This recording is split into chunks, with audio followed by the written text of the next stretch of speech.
What challenges do you foresee for Europe in the years to come? Oh, well, Europe's been going from crisis to crisis like the rest of the world, so I'm sure there'll be no shortage of challenges. Clearly, maintaining peace will be the key challenge. Now, we'll have financial fallout from the post-COVID world, we'll have energy crisis, we'll have lots of problems. But I think for Europe, the biggest challenge is to find its geopolitical positioning in the world. I see the main challenge to keep the peace and to overcome the dependence that we have in terms of energy security, and also in terms of certain raw materials. And that we do through technology, more clean technology, research that will lead to this technology, and through investments and through skills. We need more skilled people that will help us to overcome this dependency that gives us fragilization that we need to get rid of. Listen, I think the biggest challenge right now is the lack of realization that what comes out of the Putin's regime is a systemic effort, so they can't be cured. They can only be deterred, contained. I see many people still don't realize that. They're looking for some hints like, if we give Putin some, territory or a neutral status of Ukraine, that will solve the problem.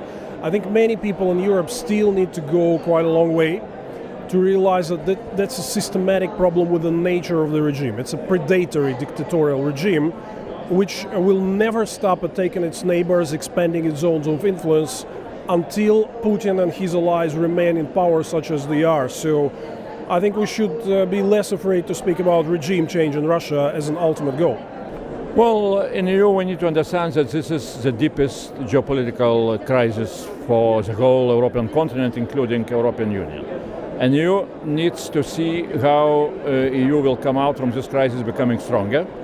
And that is where EU needs to understand what kind of mistakes we did before.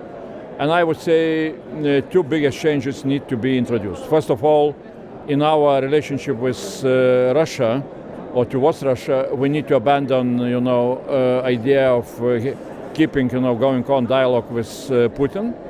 We need to see priority democracy in Russia, not dialogue with Putin.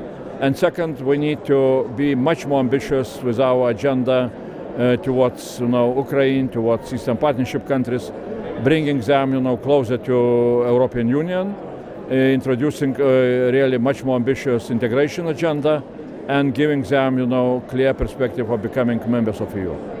Yes, I think that we have to face many problems, but if we look for recovery, if we look for resilience, if we look how we can support European citizens, but also to face the challenge that we have right now, the Ukrainian crisis, I think that we can support our people, we can support our Europe, and we can create a better future for our youth. I think in this moment it's very important really to work together to make Europe much more stronger, secure and economically independent. Also, there are three things what are for me most important, and I think that we have to work as the European Union on these things together with our partners around the European Union.